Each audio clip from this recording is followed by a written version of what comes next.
So I'm starting. I've been wanting to do some video blogs for a while, and I figured why not today? I should start doing it today, which is something in the air. Um, a big part of the reason why I've been holding off from doing them is because of vain reasons. Meaning, I've been wanting to have the right outfit on, or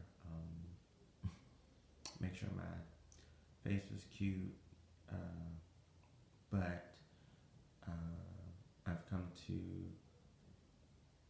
realize that the message will reach who it needs to reach without all of that extra adornment that you know, I see all the Instagrammers and YouTubers with who get gotten up to be on camera, and there will be moments, but I'm in a place right now of trying to release some things, and one of those things is ego.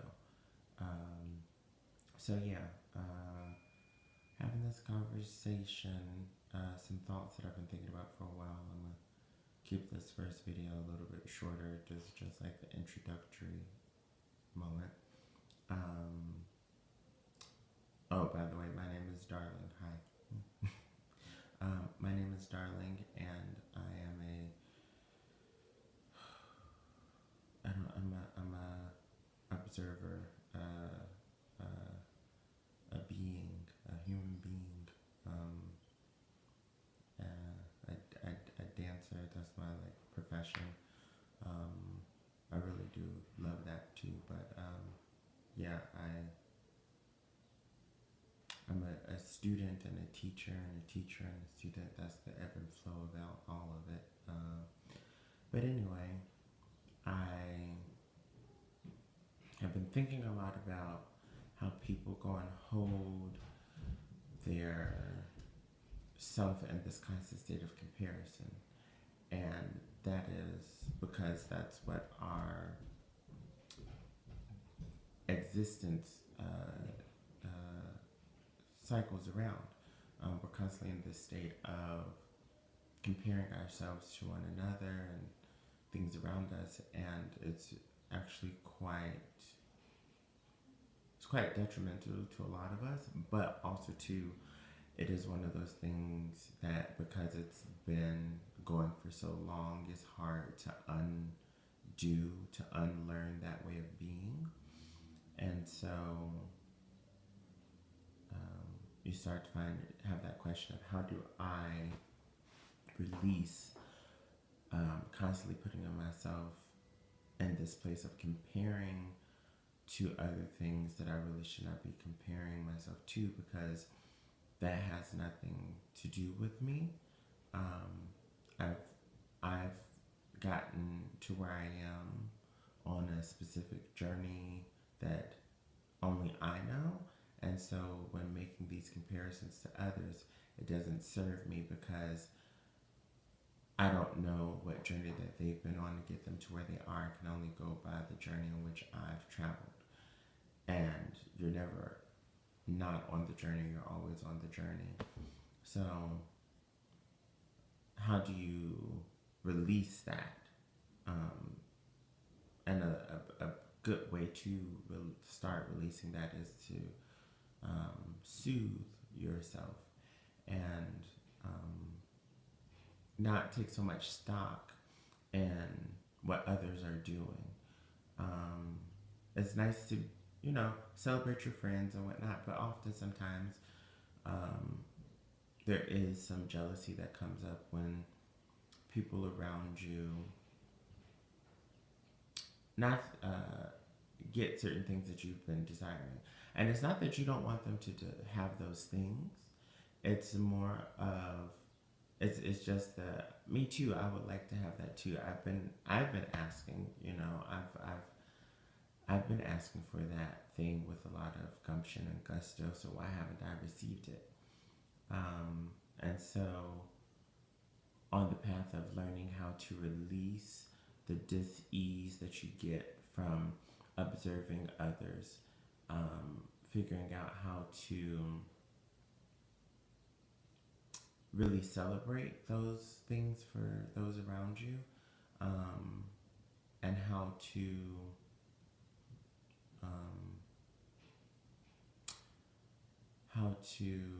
come in alignment. That's the biggest thing.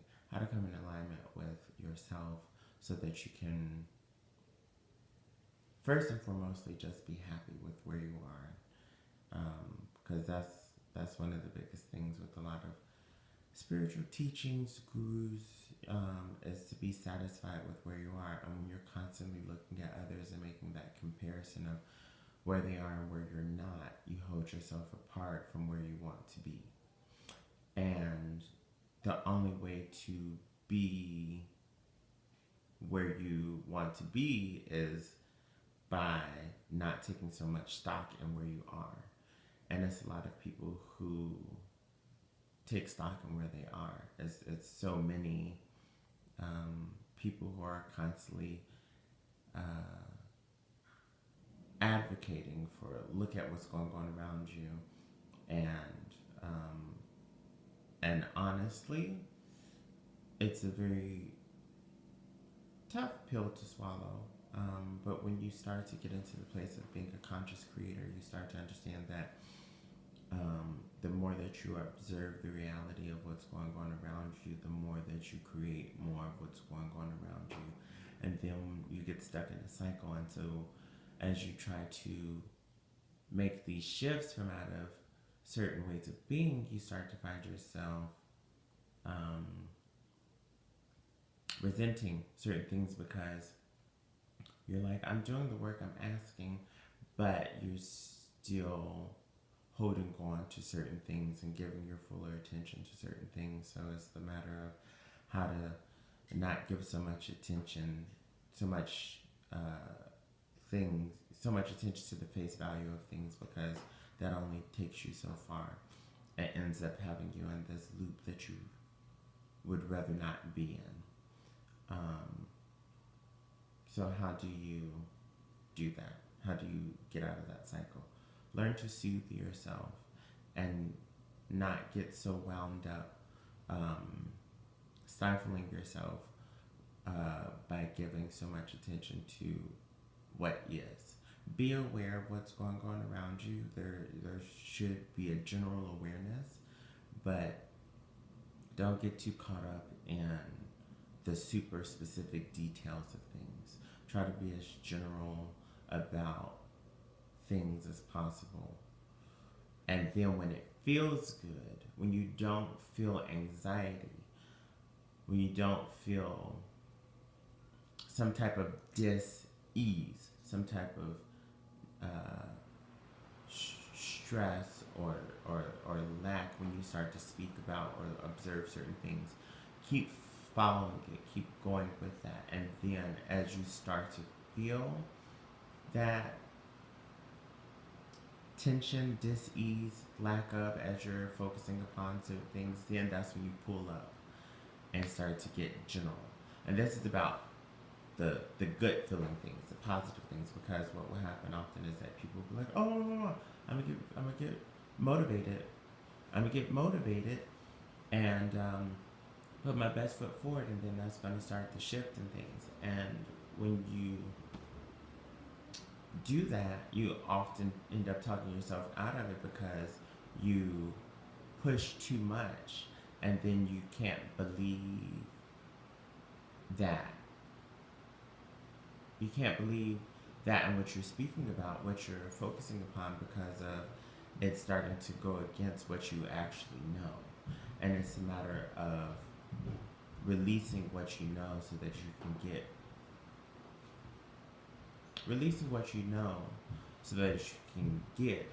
where you want to be.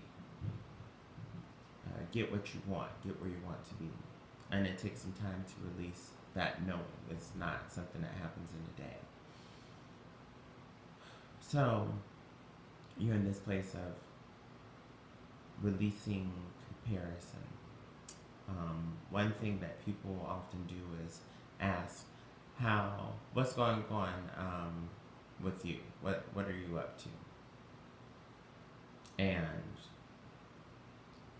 one of our teachers, Abraham Hicks, Esther Hicks, um, they shared something really great, which was to say everything's right on track. And it people want evidence and proof of things, and so if you say, "Oh, I'm great, everything's right on track," people will often be like, "Well, what are the things?" And you're just like, "Everything's right on track. I'm happy. I'm good." And people will usually follow that with, "But what's the evidence, the physical evidence that you have to show that everything is right on track and to that you can use to equate your happiness with? What are those physical, tangible things?"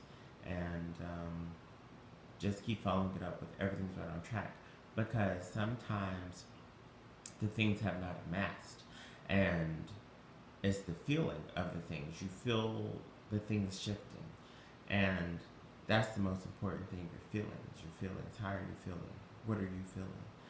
And so then you start to release that dis-ease, that discomfort, uh, pardon me, that dis-ease, that discomfort of constantly trying to let people know,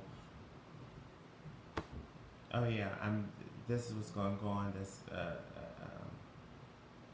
getting into the specifics of things that you might not necessarily have as solid of a foundation with as you want, and then getting into those specifics just to appease other people.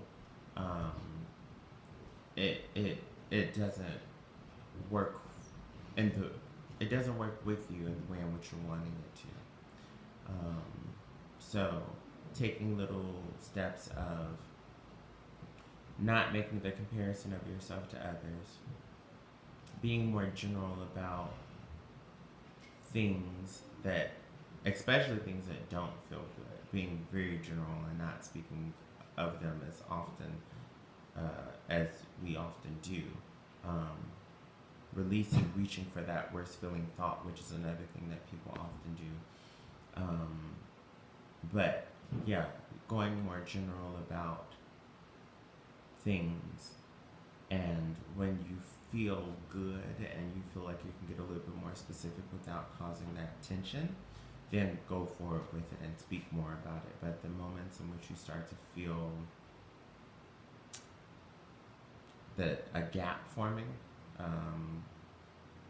then that's when you ease up, go general, speak less, do less, say less about the things, because then that's when you start to form that gap away from the thing. Still always going towards the thing, but just the gap that slows down the coming forth of whatever it is, experience that you're wanting to experience. I feel like that is a good place to stop for right now. And there will be more videos to come. This is the first of many. But thank you for sharing this moment with me. And I guess I need to go and say subscribe to my channel. And I'll see you. Have a good day. Again, I am Darling. And I'm looking forward to having more moments. Shoot. Bye bye.